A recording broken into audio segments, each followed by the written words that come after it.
memang terima kasih untuk Polda Metro Jaya. Aku sudah ikhlas karena aku sudah ditahan 3 bulan dan sekarang juga udah masuk proses persidangan yang memang persidangan ini tuh Niki tunggu banget ya karena pengen banget bertatap muka langsung sama para saksi-saksi dari pihak lawan. Niki sebagai terdakwa punya kewenangan, dikasih keleluasaan untuk membaca para BAP dari saksi lawan dan cukup terengang, lucu, kebanyakan bohongnya, tapi nanti bisa dibuktikan di muka persidangan.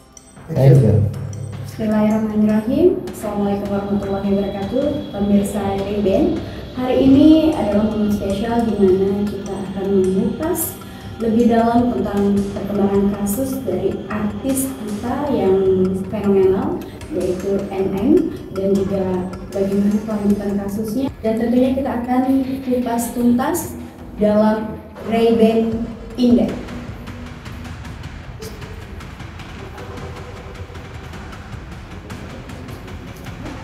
Oke, Kak, ini kan belum lama ini kan sempat nih ada perubahan sikap Niki yang kemudian viral kan, dimana Nikita mulai dengan isi dakwaannya adalah banyakkan doktif, dan kemudian dia bilang saya dan doktif masing-masing, tapi dengan raut wajah yang bisa dibilang agak berbeda gitu di sidang pertama. Di sidang kedua doktif pun katanya diabaikan ya, menurut ramainya diabaikan, kemudian sidang ketiga dia tidak hadir gitu kan. Dan Nikita bilang nggak usah hadir. Sebenarnya apa yang terjadi antara doktif dan Niki? Kalau lihat di sini ada benturan energi yang sangat panas. Ada benturan di sini sesuatu hal yang memang sama-sama menahan emosi dan akan lebih hati-hati. Ada strategi ya di antara masing-masing ini memang yang berkaitan dengan kasus ini ya. Dan kita lihat apa hubungannya. Di sini ada sesuatu hal energi yang artinya sama-sama memiliki kartu as. Ada sesuatu hal yang memang ini yang nantinya akan dijadikan sebagai suatu kunci besar ya, sama-sama memiliki masing-masing memiliki rahasia yang nantinya akan dikeluarkan di momen-momen tertentu. Ini ada kaitannya dengan permusuhan ataupun persaingan yang tidak nampak kelihatan sepertinya tenang, tapi sesungguhnya ini ada sesuatu hal besar ya, ada rahasia besar yang tersembunyi dari masing-masing pihak yang nantinya ini akan dijadikan kartu as untuk saling menjatuhkan ataupun untuk membela diri masing-masing. Apakah akan terjadi pecah kongsi di antara Nikita dan juga dokter? Sebelumnya kan mereka terlihat satu kubu ya, terlihat seperti atau diduga seperti itu. Kalau kita lihat di sini, apakah nantinya akan pecah kongsi? Sudah memanas suasananya dan juga sudah mulai ada isu-isu dan juga kayaknya memang betul ini nanti akan jadi pecah kongsi ya. Dan inilah yang ditakutkan seseorang yang seorang D ini ya. Ini juga yang membuat dia juga nampaknya berusaha untuk bisa baik. Tapi sesungguhnya ini juga yang dirasakan seorang artis tersebut, ada luka, ada apa ya? Aku lihat di sini kayak semacam ada luka ya, ada kepedihan yang dirasakan oleh artis ini juga dari seseorang D ini. Oke. Tapi sebelumnya mereka itu memang benar-benar satu kubu atau cuma sekedar saling kenal sih Kak antara doktif dan juga Nikita gitu kan? Sebenarnya perkenalan mereka ini diawali dari perkenalan bisnis. Kalau dibilang dekat tidak ya, tapi memang ini ada bisnis yang saling menguntungkan satu sama lain ya. Ada bisnis yang menguntungkan satu sama lain, dan juga kalau aku lihat di sini ya, sama-sama hanya sekedar bisnis, murni bisnis. Kemudian juga di sini kita lihat kartunya lagi. Tapi ini ada juga sesuatu hal yang masing-masing juga perseteruan ya, personal perseteruan yang berkaitan dengan bisnis tersebut. Ada ketersinggungan. Sempat ada juga di sini perseteruan di antara keduanya yang akhirnya terjadi saling memojokkan dan juga saling mencari pembenaran di sini. Ada rahasia tersembunyi dari bisnis mereka juga yang menyebabkan mereka ini berantem ya. Dan juga sebenarnya kalau untuk dibilang pecah kongsi ini juga sudah cukup lama, kurang lebih sebelum masa-masa terjadinya kasus ini setahun 2 tahun ya, sebelum adanya kasus yang menghebohkan saat ini. ini sudah mulai ada pergolakan dalam bisnis mereka. Dan juga di sini kalau aku lihat ya, ada yang saling dirugikan ya, ada yang saling dirugikan dalam hal pembagian, dan ada yang tidak beres dalam bisnis mereka ini, tidak ada yang terpenuhi. Bisnis yang dimaksud berarti kalau udah setahun yang lalu bukan bisnis tanda kutip yang disebut dugaan sindikat ya kan? Bisnis yang berkaitan dengan kasus ini. Oke. Untuk dokter sendiri Kak, apakah dia sedang merasa ketakutan untuk saat ini kan? Kalau Niki sudah di dalam ya Kak ya posisinya, apakah ada ketakutan dia akan menyusul? Kalau aku lihat di sini ada rasa getaran takut ya di dalam diri dia, ya takut dan semacam hopeless. Dia juga berusaha untuk menenangkan diri dia karena dia juga takut ini akan mengarahnya ke dalam diri dia. Itu tadi karena dia juga ada kesalahan yang pernah dia lakukan juga yang akhirnya berkaitan dengan suatu rahasia, dengan bisnis yang dijalaninya, dan juga tentang yang sedang diramaikan saat ini. Ya, dan juga di sini kita lihat lagi ada ketakutan ini yang pada akhirnya juga akan berdampak kepada diri dia ya. Kemudian di sini juga, namun dia berusaha untuk kuat karena juga di sini ada sesosok orang yang kuat juga di belakang dia yang berusaha untuk menenangkan. Dan juga di sini kalau aku lihat masih ada keluarga dekat dia juga yang berusaha menenangkan, dan dia istilahnya tenang aja, nanti kamu aku bantu dan tidak akan terjadi apa-apa. Keluarga dekat dia yang akan support dia dan berusaha untuk bisa membebaskan dari segala macam tuduhan ataupun motif-motif lain yang nantinya akan menjebak dia. Karena ini kasus memang agak rumit dan juga di sini penuh dengan trik. Oke, keluarga dekat ini dari pihak M atau D nih Kak? Dari D. Dari D. Oke, sebenarnya dokter sendiri atau dia sendiri kan kalau yang lain kan menyapa kemudian disapa kembali gitu ya. Dari awal kalau sidang pertama dia pun datang terlambat, memang sengaja datang terlambat untuk tidak menemui atau sadar karena tidak akan diberi sambutan baik atau gimana ya? Di sidang pertama ya, di sidang pertama ini memang kalau aku lihat ada ketakutan dari dalam diri dia. Dia lagi tahap penyesuaian ya. Kemudian di sini kalau aku lihat ada upaya dari dia juga untuk bagaimana menyelamatkan diri. Ya. Kemudian di sini intinya adalah bagaimana dia untuk menyelamatkan diri dan dia juga berusaha untuk tenang ya. Dan juga di sini karena ini muncul lagi bahwasanya dia juga salah satu yang menjadi kompor pemicu dari permasalahan yang saat ini sedang. Oke, berarti sebenarnya antara D dan NM itu pecah kongsinya bukan karena ada kompor atau yang mendalami ya, atau yang ada yang menginginkan mereka pecah, tapi memang dari mereka pribadi gitu ya. Ya. Kalau kita lihat dari kartunya memang betul ini adalah ada permasalahan pribadi antara N dan D. Kalau boleh tahu Kak, menurut kartu ya Kak ya, sebenarnya yang lebih problematik yang membuat problem ini ada atau mereka pecah kongsi itu lebih ke sisinya yang mana sih? Kita akan lihat di sini lewat kartu sempat ada perseteruan kalau aku lihat di sini, dan juga aku lihat di sini ada kepentingan di sini dari seorang pria yang aku lihat ya.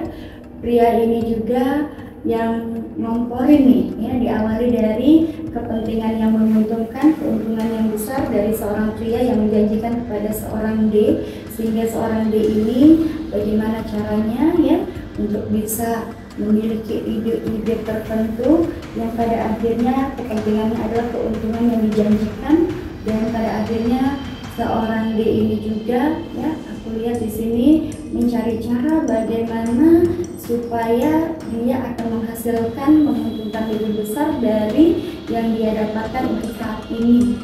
Ya, kalau kita ini agak rumit ya.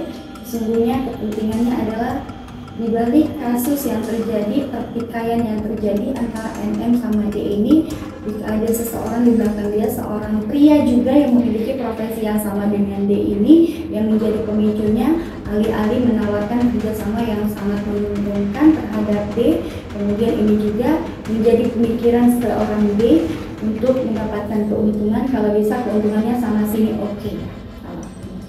Apakah sosok yang mengompori ini sosok yang kerap kali bersama di ruangan sidang atau kerap kali hadir atau dikenal publik?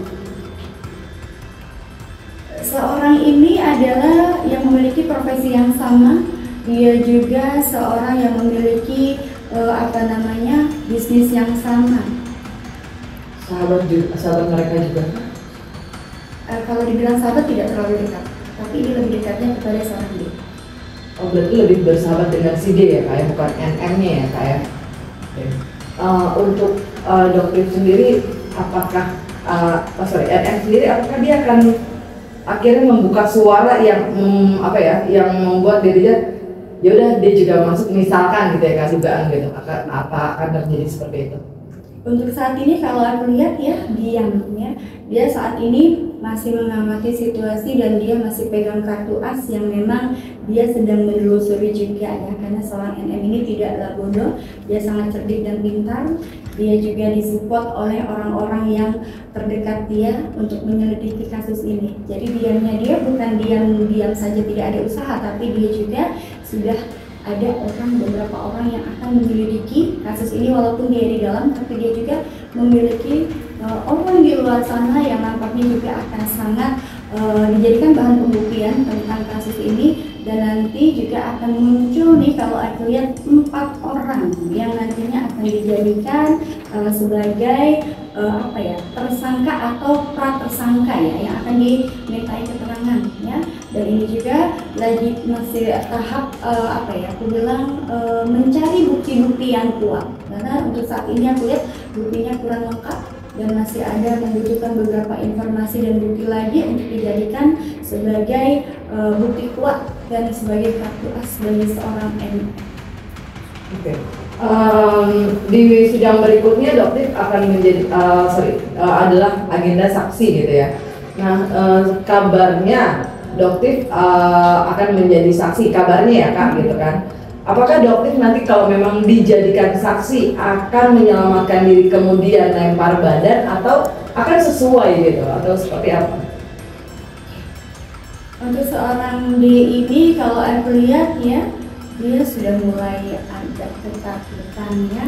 Dan kalau aku lihat di sini karena dia juga didukung oleh orang yang punya pengaruh penting juga ya, dia agak tenang ya, dia sedikit tenang, tapi juga dia ada dekatan ya, orang yang sangat memiliki kekuatan juga dalam finansial, sehingga dia juga di sini untuk bisa berjuang untuk bisa membebaskan diri dia. Terkesan dan terlihat sangat tenang ya dalam nanti sebagai saksi, karena memang sudah ada yang menjamin di sini. Kalau aku lihat dia sudah dijamin ya, dan juga jaminannya dia tidak akan apa-apa alias fine-fine saja ya. Dan juga di sini insya Allah tadi ya, sudah ada beberapa yang sudah diamankan, artinya status dia di sini akan diamankan alias tidak akan terjadi apa-apa sama seorang D ini. Apakah ini berarti kesaksian D nanti akan memberatkan NM gitu ya, atau justru meringankan kalau dia nanti menjadi saksi ya kak? Apakah ini akan memberatkan atau akan meringankan? Kalau aku lihat di sini seperti 50-50 ya, terkesannya adalah seorang D ini hanya ingin menyelamatkan diri ya. Kalau dibilang memberatkan, dia juga akan memberikan statusnya tuh kayak tidak ke sana tidak ke sini, dia hanya akan memberikan informasi sesuai dengan apa yang diarahkan. Ada yang mengarahkan untuk memberikan kesaksiannya. Kalau pihak NM sendiri kak, kepada D, apakah akan menjerat dia? Kalau pihak NM terhadap seorang D ini, kalau dibilang menjerat, dia sedang memantau ya, dan dia juga sedang mendalami motif ya, motif dia itu seperti apa, tidak sepenuhnya percaya 100% ya, karena di sini dia tahu bahwa ada suatu permainan besar dalam kasus ini, dan juga ada orang besar di belakang itu juga yang nampaknya di sini juga apa ya, ikut serta untuk mengamankan beberapa orang yang aku lihat di sini. Dia juga sedang sampai ya, artinya ini masih dalam wacana dia.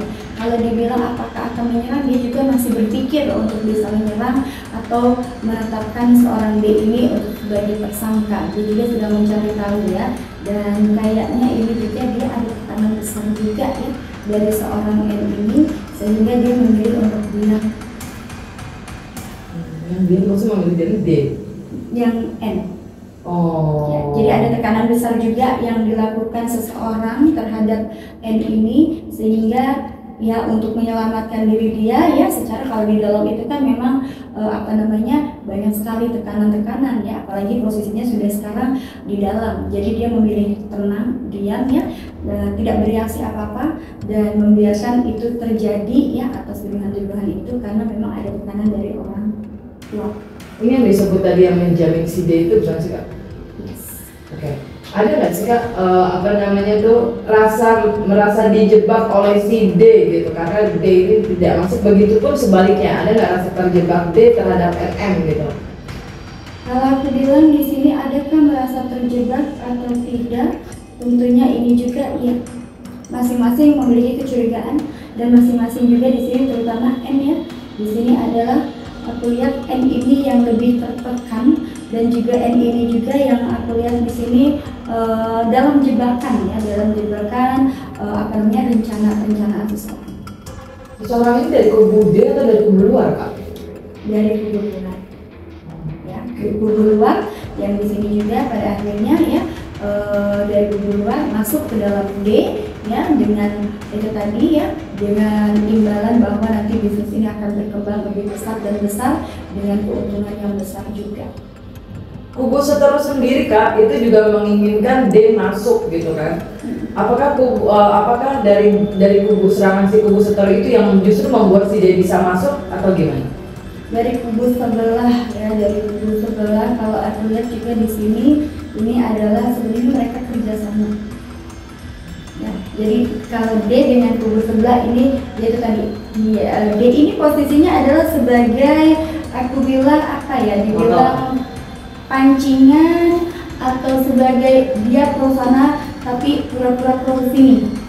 Sebenarnya dia sendiri memiliki untuk menyelamatkan diri dia, sehingga pada saat ini posisi yang kuat kan pro sana, dia ngikut ke sana ya, padahal seharusnya dia pro ke sini, tapi dia hatinya masih ke sana. Jadi ini kehadiran D ini justru yang aku curigain, ada sesuatu hal ya yang direncanakan D ini terhadap NN dan untuk memberatkan NN.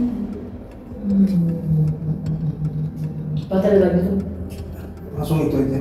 Oke. Pesan untuk si. Oke, pesan untuk NN dan D juga Kak, masing-masing. Pesan untuk NN, sabar, lebih banyak bertawakal, tapi tetap kita berusaha. Setiap kebenaran pasti akan terungkap. Apapun itu permasalahan kita, jangan pernah menyerah, bahwasanya Tuhan bersama kita ya.